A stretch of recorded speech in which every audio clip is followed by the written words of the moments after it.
प्रिय विद्यार्थियों, सुप्रभात। आज मैं आप सभी को सप्तमय पाठ है संकल्प है सिद्धिदायक है, अर्थात दृढ़ निश्चय सफलता दिलाने वाला होता है, यह पढ़ाने जा रही हूँ। इसमें पार्वती के द्वारा शिव को प्राप्त करने के लिए तपस्या की गई है। तो बच्चों देखिए, पार्वती शिवम पति रूपेण अवांछत। पार्वती ने शिव को पति के रूप में चाहा। एतद अर्थम सा तपस्याम कर्तुम इच्छत। इसके लिए उसने तपस्या करने की इच्छा की। सा स्वकीय मनोर्थम मातृ न्यवेद्यत। उसने अपनी इच्छा को माता से निवेदन किया। तत्श्रुत्वा माता मेना चिंताकुला अभवत। वह सुनकर उसकी माता मेना चिंता से व्याकुल हो गई। मेना वत्से मनीषिता देवता ग्रहे एव सन्ति तपः कठिनं भवति तव शरीरं सुकोमलं वर्तते ग्रहे एव वस अत्रैव तव अभिलाषे सफल भविष्यति। हे पुत्री, मन चाहे देवता घर में ही है, तपस्या कठिन होती है। तुम्हारा शरीर अति कोमल है, घर में ही रहो, यही तुम्हारी सब इच्छाएं पूरी हो जाएगी या सफल हो जाएगी। पार्वती अम्ब तादृशः अभिलाषे तु तपसा एव पूर्णः भविष्यति, अन्यथा तादृशं पति कथं प्राप्स्यामि। अहम तपः एव चरिष्यामि इति मम संकल्प है। हे माता, वैसी अभिलाषा तो तपस्या से ही पूरी होगी, अन्यथा वैसा पति कैसे प्राप्त करूंगी। मैं तपस्या ही करूंगी, यही मेरा दृढ़ निश्चय है। पुत्री त्वम एव मे जीवन अभिलाष। हे पुत्री, तुम मेरे जीवन की चाह हो।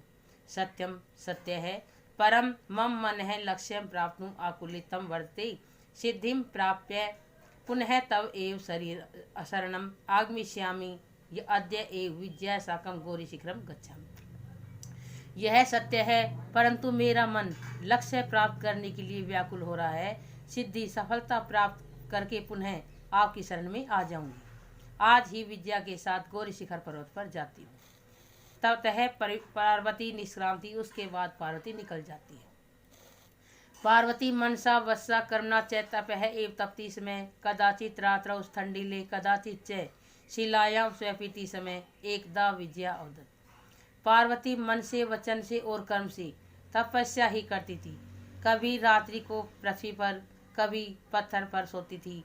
एक बार विजया बोली, सखी तपः प्रभावात् हिंस्रः पशवे अपि तव सखाय जाता पंचाग्नि व्रतम अपि तवम तपः पुनः अपि तव अभिलाषे न पूर्ण अभवत्। हे सखी, तपस्या के प्रभाव से हिंसक पशु भी तुम्हारे मित्र बन गए हैं।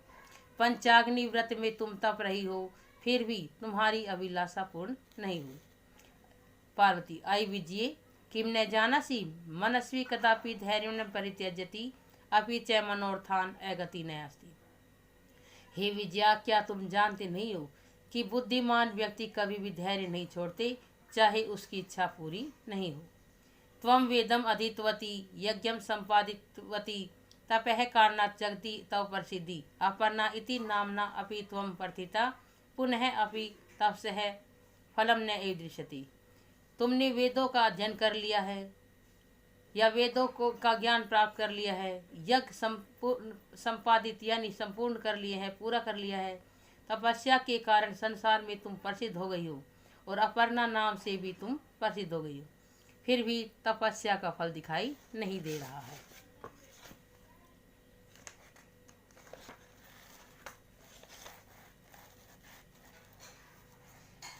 पार्वती अयि आतुर हृदय कथम त्वं चिंतिता। हे आतुर व्याकुल हृदय वाली, तुम कैसे क्यों चिंतित हो। नेपथ्य अयि भो अहम आश्रम वटु जलम वांछामि। पर्दे के पीछे से, अरे मैं आश्रम का ब्रह्मचारी हूँ, जल चाहता हूँ। स संभ्रमम विजये पश्य कोपी वटु आगतो अस्ति। घबराहट के साथ, हे विजया देखो कोई ब्रह्मचारी आया है। विजया झटिति अगच्छत सहसा ए वटु रूपधारी शिव तत्र प्राविशत। विजया जल्दी से वहां गई। अचानक ही ब्रह्मचारी का रूप धारण किए हुए शिव ने वहां प्रवेश किया। विजया वटो स्वागतम ति उपविष्टु भवान इयं मे सखी पार्वती शिवम प्राप्तुम अत्र तपः करोति। हे ब्रह्मचारी, आपका स्वागत है, आप यहाँ बैठिए। यह मेरी सखी पार्वती है जो शिव को प्राप्त करने के लिए यहाँ तपस्या कर रही है। वटु हे तपस्विनी किम क्रियार्थम पूजोपकरणम वर्तते स्नानार्थम जलम सुलभम भोजनार्थम फलम वर्तते त्वं तु जानसि एव शरीरम आद्यम खलु धर्म साधनम। हे तपस्विनी क्या पूजा के लिए साधन सामग्री है, स्नान के लिए जल सुलभ है, आसानी से मिल जाता है, भोजन के लिए फल है। तुम तो जानती ही हो कि शरीर ही धर्म का सबसे पहला साधन है। पार्वती तुष्णीम तिष्ठति पार्वती चुपचाप खड़ी रहती है। हे तपस्विनी किमर्थम तपः तपसी शिवाय। हे तपस्विनी किसके लिए तपस्या कर रही हो, शिव के लिए। पार्वती पुनः तुष्णीम तिष्ठति पार्वती फिर चुपचाप खड़ी रहती है। विजया आकुली भूय आम तस्मय एव तपः तपती। हाँ व्याकुल होकर, हाँ उसी के लिए ही तपस्या कर रही है। वटु रूपधारी शिव है सहसा एव उच्चई उपहस्ती। वटु रूप धारण किए हुए शिव अचानक ही उसका उपहास उच्चाज उपहास करता है, हंसने लग जाता है। वटु अहि पार्वती सत्यम एव त्वं शिवम पतिमिच्छसि। क्या यह सत्य है कि तुम शिव को पति के रूप में चाहती हो। उपहसन हंसता हुआ। नामना शिव है अन्यथा अशिव है। जो नाम से तो शिव यानी कल्याणकारी है, अन्यथा वो अकल्याणकारी है। शमशाने वस्ति यस्य त्रीणि नेत्राणि वसनम व्यागचर्म अंगरागः चिता भस्म परिजनाश्च भूतगणा किम त्वमेव शिवम पतिमिच्छसि। जो शमशान में रहता है, जिसकी 3 आँखें हैं, जो बाघ के चमड़े को पहनता है, जिसके सौंदर्य सामग्री सौंदर्य प्रसाधन चिता की राख है, जिसके सेवक भूतगण हैं, क्या तुम उसी शिव को पति के रूप में चाहती हो। पार्वती क्रुद्धा सती अरे वाचाल अप्सर जगति न को अपि शिवस्य यथार्थम स्वरूपम जानसि यथा त्वम असि तथैव वज्रि। अरे बड़बुल्ली अप्सर दूर हट जा। जगति न को अपि संसार में कोई भी शिव के वास्तविक रूप को नहीं जानता है। जैसे तुम हो वैसा ही बोल रहे हो। विज्ञाम पड़ती सखी चल यह निंदाम करोति से तु पाप भाग भवती एव यह सुनोती से अपि पाप भाग भवती। हे सखी चल, जो निंदा करता है वह तो पाप का भागी होता ही है, जो सुनता है वह भी पाप का भागी होता है। पार्वती द्रुत गत्या निष्क्रांति तदैव पृष्ठः वटो रूपम परित्यज्य शिवः तस्याः हस्तम गृह्णाति पार्वती लज्जया कंपती। पार्वती तेज गति से निकल जाती है।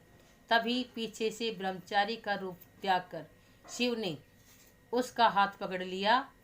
पार्वती लज्जा से यानी शर्म से कांपने लग जाती है। पार्वती प्रीतो अस्मि तव संकल्पेन। शिव ने कहा, हे पार्वती मैं आपके दृढ़ संकल्प से प्रसन्न हूँ। अद्य प्रभृति अहम तव तपो भी कृत दासो अस्मि। मैं आज से ही आपके द्वारा तपस्या से खरीदा हुआ दास हूँ। विनताड़ना पार्वती विहस्ती। पार्वती मुंह नीचे करके हंसने लग जाती है। तो प्यारे बच्चों, यह पार्वती के द्वारा शिव को प्राप्त करने की कहानी है। आशा करती हूँ कि आपको यह पाठ समझ में आया होगा। धन्यवाद।